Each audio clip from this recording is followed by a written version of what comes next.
Hey guys, I'm Luke. And I'm Zach. And welcome to another shoe review by Gingerbread Man Running Company. This week we are here reviewing the 860 version 10. It is the newest 860. I can't really call this a new shoe though, because it's been out since October 1st. But we put it on the voting, and you guys picked this one in a landslide for this week's review. So we're gonna revisit the shoe. It's about 6 months into it, so we've got quite a bit of feedback to go off of. So the 11s. What's that? New Balance is welcome for shoe winning after 6 months. Yeah. It's a great update. The 11s are still a ways away from coming out, so there's still a lot of time to try these guys out. This is the like I said, the 10 version, and just aesthetically, if we're just going to jump right into it, aesthetically you can see there is a huge difference from the 9 to the 10. To go over quickly, the heel is the biggest thing you'll notice. The heel in this one is kind of almost like crinkly. The heel cup doesn't feel as stable. The padding is kind of nice, but it fits a little bit wide. The neoprene backing on this one has a good amount of softness without being too loose. And it just fits a lot more solidly back here. I don't know about you, but personally when fitting customers, one of the things they mentioned with New Balance is in their older models, the heel would kind of slide up and down a little bit. I'm experiencing that on my old and your old New Balance. On my old New Balance shoes. And that's one of the things I like about it in the other 1080, that's new version of it. I really like that it feels like it actually grips you, and you have a better hold on it. It's much more comfortable almost. Even though this has like the padding and this is thinner, this is much more comfortable. Yeah, with a nice sock. And that kind of surprised me. I'm not gonna lie. When you first look at this neoprene upper, it looks kind of thin, but it moves with the foot very nicely, and there's been no issues, at least in my personal experience. No, this has been a great shoe. A lot of positive response from this when I give it to people to try on. Yeah, that's the second thing is the bottom. They got rid of the plastic T-beam that is kind of under the middle for a little bit of rigidity from that transition from heel to forefoot. That is now gone. In exchange, to make sure it's still just as supportive, they actually took the post and sloped it more, so it comes deeper into the shoe. So while it's softer, it's still just as supportive. That medial post is still there. It does a nice job of giving you the support. It just takes away the post here. I know this is a little bit of a discrepancy. They said they lightened the version 10 whenever we were shown the new product, but if you look at the information published, it says it went up by 1/10 of an ounce. I mean, 1/10 of an ounce either way isn't enough to make or break a shoe, so I'm gonna call it negligible. Mm-hmm.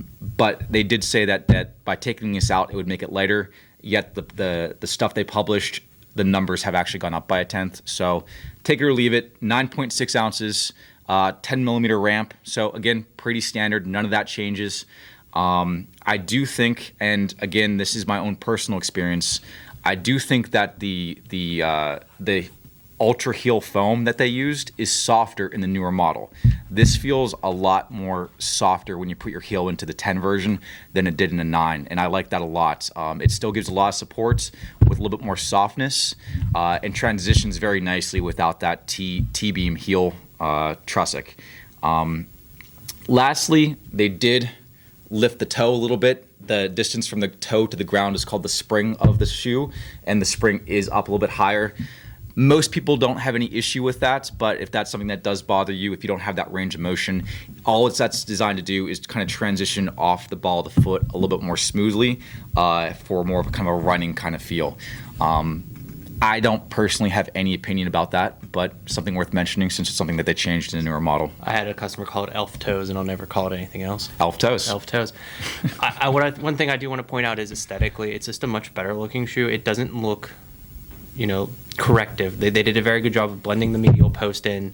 So this is a shoe you can buy as your everyday shoe even. Yeah. If you're running in it, walking in it, going and doing your errands, and you want something that's supportive, it's not going to put a big mark on it like this one is, and you can see the post is different. I know you guys can't see it on this, and I probably should get up and zoom in on it, but there's a crackling pattern here. And I think that's something a lot of people like is, it's a normal looking shoe, and just the colors they picked. I love the women's version. That's awesome looking. So yeah, that's worth mentioning. This, and as far as a category of shoes goes, this is a corrective shoe. It's meant for people that pronate inwards or their feet kind of collapse in. So that's what that post is designed to do. It's designed to kind of keep you from rolling in.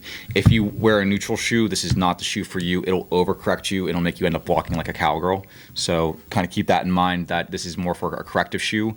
It's more of an everyday shoe. It's not a up-tempo shoe. It's more of just a workhorse, everyday corrective shoe. And again, feedback that I've gotten from customers, they really like the toe box. A New Balance shoe does run a little bit wider, and that the only downside is sometimes this N gets a little bit too close to that medial metatarsophalangeal joint. That is not a huge issue, and honestly, it breaks in nicely.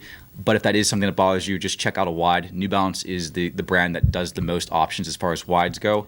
All the way up to 6E on some of their shoes. Well, these guys only go up to 2E for women and 4E for men. But they do have a lot of options as far as widths go. But, and what's the price on these? $130. So it did go up $5. Thank you for reminding me. Yes, but I think it's a worthy $5 based off of not only aesthetics but the way they blended in the medial post. And while it may be a tenth of an ounce heavier, it's a workhorse shoe. You're going to get everything you need to get done in this shoe. Yeah. For your day-to-day training. Very durable. Yeah. Unless you're somebody that always tears through shoes, this is one of the more durable shoes we have on the wall. And you have anything else for this one? No. Again, really like this shoe. Thank you for everybody that voted to pick this guy for this week. Pay attention to Facebook and Instagram. We'll put another 2 shoes up on Monday. Yes.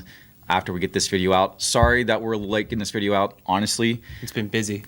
So thank you. It's nice to see. We're really happy. I'd rather be sweating at work, running around. Yeah. Now that we're in the green, it's nice. It's nice to have the doors fully open again. But come in. We're still doing our best to use best practices to avoid the spread of COVID. But come in and visit us. Give us a call. Our inventory is getting back up. We're starting to take shipments in again. So we're slowly taking steps in the right direction. And hopefully, thank you. We have only you to thank for that. We couldn't have done it without everybody's support. Yeah. Luke and I did start a new thing. Whenever we pick 2 shoes and we vote on them, you come in the store. If you buy one of the 2 shoes, if you happen to like it, try it on, and it works for you, and you take it home, there's a free gift that goes with it. It's a sticker, it's a magnet, it's a pair of running gloves. Something from us to say thank you for paying attention to Instagram and YouTube and just engaging us. We do have a winner from the giveaway from last week's video. Dev Runner, he's another YouTube content creator. He reached out to us.